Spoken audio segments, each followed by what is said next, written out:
Today I will give you the best remedy for high stress and high cortisol levels. Cortisol, stress hormone.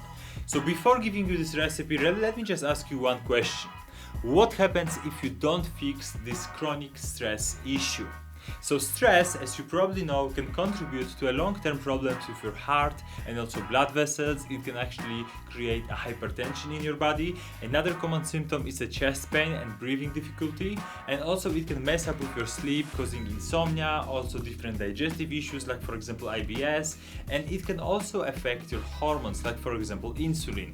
Insulin is supposed to be regulating your blood sugar levels. So if that fails, you're actually gaining weight. Not only that, but also cortisol has an impact on your thyroid gland, because high cortisol can unfortunately inhibit TSH and then decrease the secretion of thyroid hormones, which mess up your body totally and cause different problems like for example hair loss, weight gain, insomnia and other issues. So let me tell you what's the best remedy for high cortisol levels. So let's start from drinking this 1 cup of tea, which is a chamomile tea mixed with lavender tea, before going to bed, and do it every day.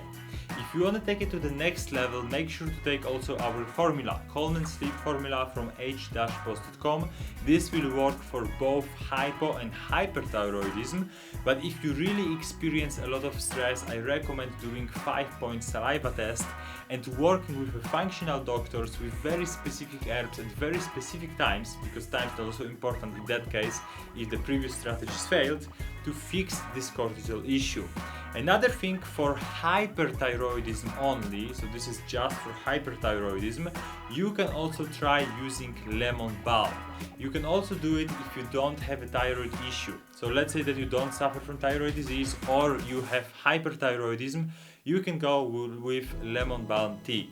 But if you suffer from hypo, do not use lemon balm tea, just use the previous strategies that I listed. So that's everything guys in this video. If you have any questions, comment below and see you in the next video.